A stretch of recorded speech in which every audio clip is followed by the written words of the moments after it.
MLA Meraj Malik जो है आज काफ़ी टाइम से जेल के अंदर बंद है। एक चुना हुआ नुमाइंदा अगर जेल के अंदर है, लोगों की उस एरिया की, उस कॉन्स्टिट्यूंसी की बात कौन करेगा? आप शॉर्ट ये में काफ़ी मतलब ये कोई सेहतमंद अलामत नहीं है। एक्सक्लूसिव बातचीत करने के लिए एमएलए बडगाम जो चीफ मिनिस्टर उमर अब्दुल्ला की सीट से जीत करके यहाँ पे पहुंचे हैं। सर, सबसे पहले टाइम देने का शुक्रिया। बहुत बहुत शुक्रिया। सर, पीडीपी जो है शासकीय स्कीम को लेकर जो है विवाद कर रही है। आपको पता भी है, जम्मू कश्मीर अगर नेशनल कॉन्फ्रेंस, ये जो गवर्नमेंट है अगर स्कीम को ला रही है, किस तरीके से देखते हैं इसको? देखिए, जो सेस्की के हवाले से जो बात यहाँ चली, उसमें पीडीपी ने भी और अगले दिन कांग्रेस ने भी अप्रीहेंशंस का ज़ाहिर किया। हम यही जानना चाहते हैं कि ये कौन सा पैसा है, ये सोर्स क्या है, ये किस टर्म्स एंड कंडीशंस में दिया जाएगा, इसका ऑपरेशन क्या होगा और मोड ऑफ रिकवरी फिर 50 साल के बाद कैसा होगा। कहीं ये इन काइंड तो नहीं होगा कि जो एसेट्स इस पैसों से बनाए जाएंगे, कहीं उन एसेट्स को प्राइवेटाइज तो नहीं किया जाएगा। ये चीज़ें हमें जानने का हक है, जम्मू कश्मीर के लोगों को जानने का हक है। इसी पर हम डिबेट चाहते थे, इसी पर हम डिस्कशन चाहते थे, बजाय इसके पंजाब ऑनरेबल सीएम साहब पंजाब और कश्मीर को कंपैरिजन कर रहे हैं। पंजाब के मामला अलग है, जम्मू कश्मीर के मामला अलग है। बजाय उसके सीएम जस्टिफाई कर रहे हैं इसको कि पंजाब ने भी लिया, हम भी ले रहे हैं, कोई और स्टेट ले रहा है, हम भी ले रहे हैं। वो इसका आंसर नहीं, इसका आंसर है रीजनिंग। वो हाउस में आए, वो रीज़न दे कि मामला क्या है, टर्म्स एंड कंडीशंस क्या है, और वो कन्विंस करे जम्मू कश्मीर के लोगों को कि ये बिल्कुल जम्मू कश्मीर के हित में है ये लोन। मेरे ख्याल से फिर लोग भी उनको सपोर्ट करेंगे। ऐसे हवा हवा में बातें हैं कि इतने करोड़ आ रहे हैं, इतने करोड़ आ रहे हैं, मगर जम्मू कश्मीर के लोगों को ये जानने का हक है अगर कि इतने करोड़ पैसे आ रहे हैं, इन पैसों की बेस क्या है। एमएलए साहब, मेरे को ये बताएं कि जम्मू कश्मीर के अंदर अनएम्प्लॉयमेंट यूथ हद से ज़्यादा हो चुकी है, लेकिन अनएम्प्लॉयमेंट को ख़त्म किस तरीके से किया जा सकता है?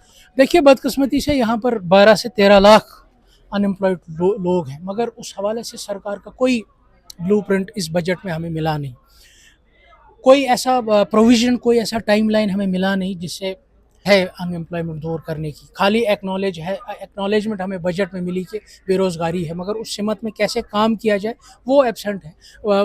12-13 लाख लोग जो यहाँ बेरोज़गार हैं, उनके लिए बस कुछ करोड़ रखना कि इससे एम्प्लॉयमेंट दूर होगी, मेरे ख्याल से सरकार को रवायतों से हटकर सिविल स्किल डेवलपमेंट का प्रोग्राम यहाँ शुरू करना चाहिए। खाली डिग्री लेना यहाँ के लोगों का मकसद नहीं होना चाहिए। मेरे ख्याल से अगर सरकार को सीरियस है कि उनको यहाँ की बेरोज़गारी दूर करनी है, तो उनको चाहिए कि पूरा अपना शिफ्ट जो है लोन बेस्ड सब्सिडी से, हमें आज तक पता नहीं लगा कि कितने लोग ये जो कर्ज़ा लिया है, क्या ये वाकई तौर इनकम में तब्दील हुआ या नहीं हुआ, आज तक कोई डेटा नहीं है। मैंने भी असेंबली में डेटा मांगा था कि आप हमें ऑडिट रिपोर्ट दीजिए कि जो भी आपने युवा मिशन हो या SPEG जो दूसरी स्कीम है, उसमें जो बेरोज़गारों ने लोन लिया है, क्या वो कर्ज़ा इनकम में कन्वर्ट हुआ या नहीं हुआ। उस पर सरकार बिल्कुल खामोश है कि कितना कर्ज़ा इनकम में तब्दील हुआ। मेरे ख्याल से सरकार को चाहिए वो हटकर स्किल डेवलपमेंट की तरफ उनको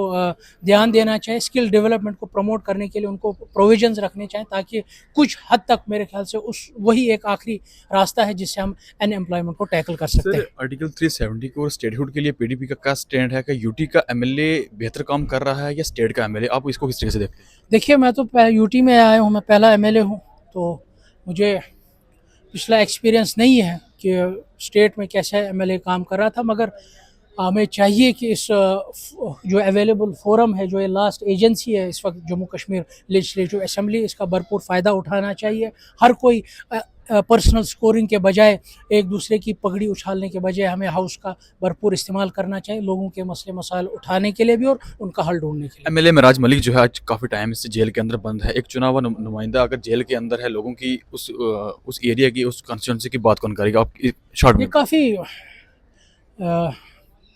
मतलब ये कोई सेहतमंद अलामत नहीं है कि आप एक चुने हुए नुमाइंदे को सोसाइटी को थ्रेट बनाकर उसको अंदर भेज रहे हैं।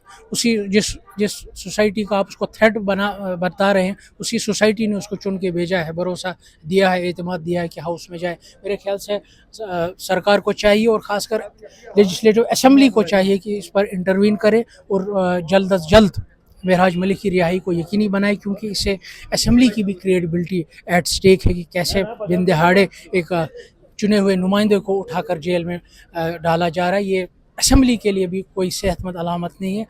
असम्बली को चाहिए, असम्बली सेक्रेटेरिएट को चाहिए कि वो अपना गुड ऑफिस इस्तेमाल करें और महराज मलिक की रिहाई को यकीनी बनाएं, ताकि महराज मलिक भी अपने लोगों की नुमाइंदगी करें।